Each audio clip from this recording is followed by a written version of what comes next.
자, 담장너머 교회 저녁 사경입니다. 오늘 본문은 창세기 9장입니다. 주제는 다시 시작되는 죄입니다. 창세기 9장을 읽고 같이 함께 이 강의를 들으시는 것이 훨씬 더 도움이 될 겁니다. 꼭 읽고 함께 강의에 참여하시기를 권합니다. 질문 1번입니다. 하나님은 노아와 그 아들들에게 뭘 주셨죠? 복을 주셨어요.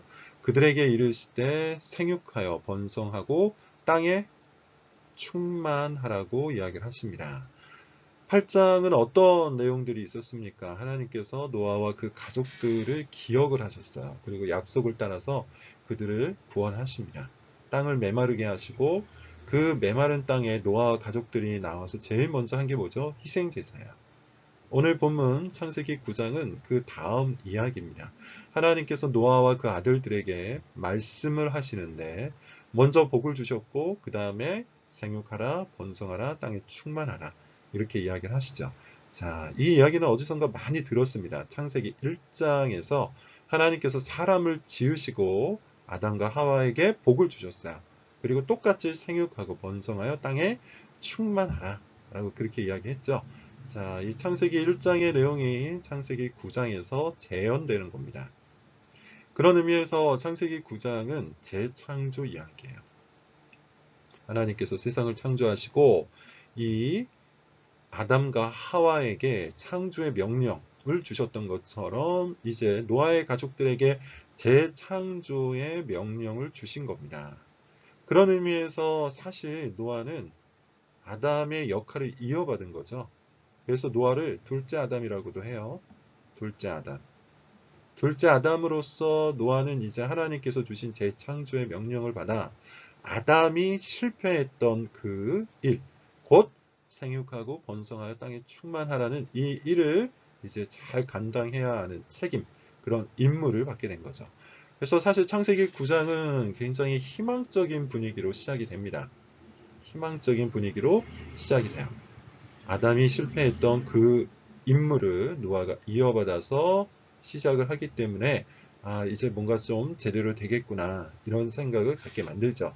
과연 그러한지, 과연 그 희망이 계속해서 이어질지 한번 흥미롭게 지켜볼 필요가 있겠죠. 질문 2번입니다. 하나님께서 육식을 허락하셨는데요. 몸은 먹지 말라고 하죠. 피째 먹지 말라고 합니다. 이유는 뭡니까? 그것이 생명의 피, 곧 생명의 근원이 되기 때문이죠. 육식을 허락한 이유 여러분 아실 겁니다. 이미 온 세상은 홍수로 멸망이 되었어요. 식물도 없고 과일도 없어요. 야채도 없고 먹을 만한 모든 것들이 다 사라진 상태입니다. 따라서 먹을 게 뭐밖에 없어요? 육식, 짐승, 그리고 새 등 이런 육식밖에 남아있지 않았습니다. 그래서 먹어야 되는데 무엇을 먹지 말라고 합니까? 피는 먹지 말라고 해요. 이유가 뭐죠? 그것이 생명을 상징하기 때문이죠. 피는 생명을 상징하기 때문이다. 이것은 생명을 중시하는 하나님의 마음을 보여주는데요. 5절인가 6절인가 보면 이 말씀 끝에 하나님께서 살인의 죄가 얼마나 크고 무거운지를 이야기하시죠. 그만큼 생명에 대한 하나님의 존중 사상이 여기서 드러난다고 볼 수 있어요. 자, 그리고 여기서 우리가 한 가지 더 생각해 볼 게 뭐죠? 피가 생명의 상징이 된다 라고 그렇게 이야기하고 있는데 우리가 생각하는, 우리가 알 수 있는 가장 큰 생명의 근원은 예수 그리스도의 보혈의 피죠. 예수 그리스도의 보혈의 피. 그 보혈의 피가 우리에게 주어져서 죽음 가운데 있었던 우리를 다시 생명으로 인도합니다. 그런 의미에서 이 본문은 아주 명징하게, 아주 분명하게 드러나진 않지만 어찌되었든 간에 예수 그리스도의 십자가를 예표하는 내용이 담겨 있기도 합니다. 자, 질문 3번입니다. 무지개를 증거로 세워서 하나님께서 약속하신 것이 있는데 그게 뭐죠? 다시는 내가 모든 생물을 홍수로 멸하지 않겠다. 이렇게 약속을 하십니다. 이것을 우리는 일반은혜라고 그렇게 이야기를 해요. 하나님께서 다시는 모든 생물을 홍수로 멸하지 않겠다. 자, 이거는 하나님께서 절대 심판하지 않겠다. 이런 말은 아니죠. 절대 심판하지 않겠다. 이런 뜻은 아닙니다. 왜냐하면 예수님께서 오시는 날, 재림의 그 날에는 심판이 있을 것이기 때문이에요. 다만 하나님께서 홍수로 하지 않겠다라는 겁니다. 이것은 하나님께서 악한 자들까지도 보호하시고 보존하겠다는 일반 은혜, 그들을 긍휼히 여기시는 하나님의 은혜를 표현하는 겁니다. 본문에 여러분 잘 보시면 이 무지개를 보는 대상이 누굽니까? 무지개를 보는 존재가 누굽니까? 사람도 보지만 하나님께서 보시겠다고 해요. 하나님께서 그것을 보시고 하나님의 약속을 떠올리시겠다. 이렇게 표현을 합니다. 그 말은 하나님께서 아주 신실하게 자기 말씀, 자기 언약을 지킨다는 것을 보여주는 거죠. 따라서 우리는 무지개를 보면서 신실하신 하나님을 생각해 볼 필요가 있습니다. 하나님께서는 우리와 동일하게 무지개를 보면서 내가 비록 악인이 넘쳐 흐르고 죄가 넘쳐 흐르는 이 세상이지만 그들을 홍수로 멸하지 않겠다고 약속을 하였구나. 이렇게 하나님께서 스스로 자기 언약을 되새긴다는 것을 우리가 생각해 볼 수가 있죠. 무지개를 보면서 그 하나님의 신실하심을 같이 바라볼 수 있기를 바라고 4번으로 넘어가 볼게요. 노아의 아들들은 셈, 함, 야벳인데요. 함은 누구의 아버지입니까?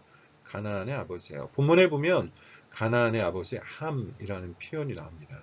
자, 왜 굳이 함을 말할 때 가나안의 아버지라고 표현을 했을까요?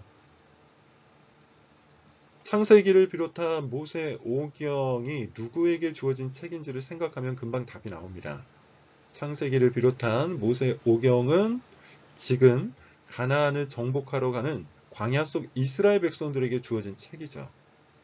그런 의미에서 그들에게 이 가나안이라는 사람은, 가나안이라는 이 민족은 상당히 특별할 수밖에 없고, 가나안의 아버지 함이 저지른 죄가 가나안을 정복하러 가고 있는 이 창세기 최초 독자, 첫 번째 독자들에게 나름대로 명분을 제공해 줄 수 있는 거죠.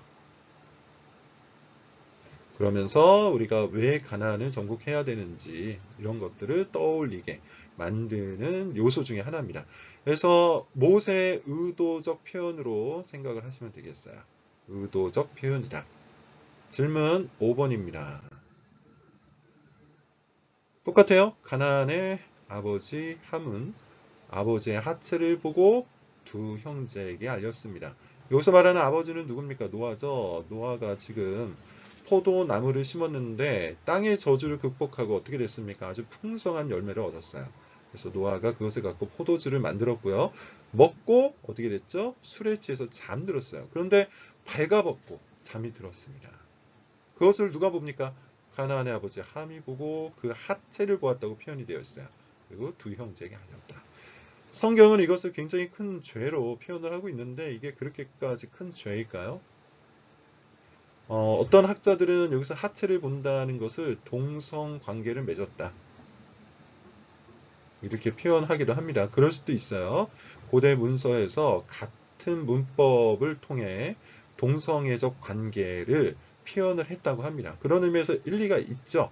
그러나 조금 더 안전한 문맥적 해석은 뭡니까? 그냥 봤다는 거죠. 그냥 봤다는 거예요. 자, 그런데 그냥 봤다는 것이 그렇게까지 큰 죄였을까요? 표현을 좀 눈여겨서 보면 하체를 봤다는 건데 이 하체는 남자의 성기, 아버지의 성기를 보았다는 것이고 이것은 일종의 관음증을 의미하는 겁니다. 근데 그냥 관음증이 아니죠.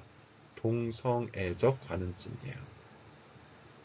브루스 월트키라는 분께서는 동성애적 관음증을 통해서 함이 노아, 아버지 노아를 쳐다보았고 이것을 아주 커다란 죄로 여겼다고 이야기를 합니다. 자, 그리고 그냥 거기서 끝나지 않았어요. 보고 비난했습니다. 근데 이 비난과 조롱이 또 왜 이렇게 커다란 사건이었을까요? 지금 아버지 노아는 어떻습니까? 모든 인류의 아버지예요. 사실상 모든 인류의 왕입니다. 하나님께서 노아와 물론 그 아들들에게도 명령하셨지만 사실 노아에게 주로 언약을 맺으셨고 주로 명령을 주셨어요. 그런 의미에서 아버지 노아는 하나님의 명령을 위임받은 이 땅의 왕입니다. 근데 그 왕의 수치를 보고 조롱을 했다는 것은 어떤 의미에서는 거대한 반역인 거죠. 자, 그렇게 이 두 가지로 인하여 하나님께서는 가나안의 아버지 함이 큰 죄를 지은 것으로 말씀을 하시는 겁니다. 질문 6번. 노아는 함이 한 일을 알고 저주 예언을 하죠. 저주를 퍼붓습니다. 근데 본문을 자세히 보면요. 함에게 이야기하지 않고 가나안에게 얘기해요. 함의 아들 가나안에게. 자, 왜 그랬을까요? 이것은 창세기를 비롯한 성경 여기저기를 보면 알 수 있는데 보통 축복의 예언, 복의 예언이 그 후손까지 내려가죠. 그렇고 마찬가지로 저주 예언도 그 후손에게까지 연결이 됩니다.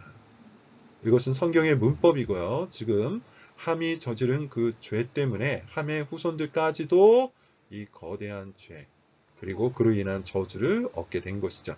특별히 가나안이라는 이름을 강조했는데요. 이유는 말씀을 드린 것처럼 지금 최초의 독자들을 위한 의도적 표현이라.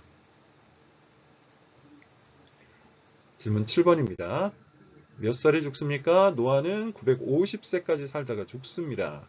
홍수가 언제 일어나죠? 노아가 600세 되던 해 일어납니다. 그러니까 노아는 홍수 이후 350년 정도를 더 산 겁니다. 350년 동안 많은 일이 있었겠지만 본문은 지금 우리가 살펴본 것처럼 이렇게 두 가지, 세 가지 정도 이야기만 언급을 하고 있습니다. 그것이 중요했기 때문이죠. 자, 7장 마무리. 9장이죠. 9장 마무리. 9장의 주제는 다시 시작되는 죄입니다. 9장은 굉장히 복되게 시작하죠. 에덴 동산에서 아담과 하와를 복을 주신 것처럼 하나님은 노아와 그 가족들에게 복을 주십니다. 또 세상을 물로 멸하지 않겠다고 약속도 맺어주시죠. 굉장히 희망차게 복되게 시작해요. 그런데 시간이 조금 지나니까 어떻게 되죠?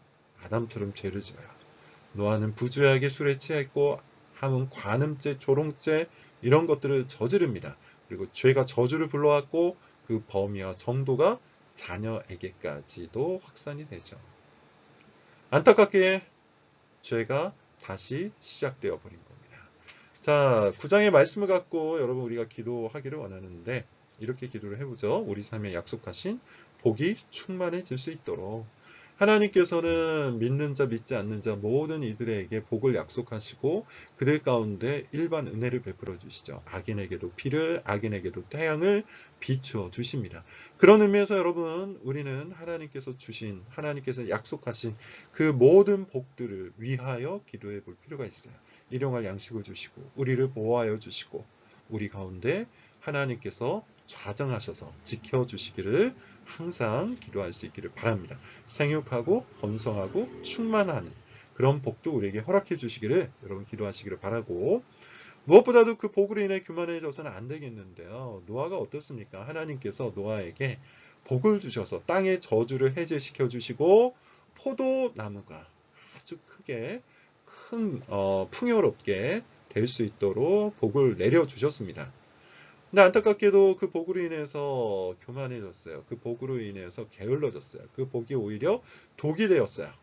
우리는 그래서는 안 될 겁니다. 하나님께서 우리에게 주신 모든 복들이 나의 독이 되지 않고 나의 교만이 되지 않고 그 복이 더욱더 하나님 앞에 나아가게 만드는 축복의 통로가 될 수 있도록 기도를 할 수 있기를 바랍니다. 그렇게 우리 마음을 주께서 지키시기를 여러분 기도하시기를 바랍니다. 자, 이상으로 9장을 마치겠습니다.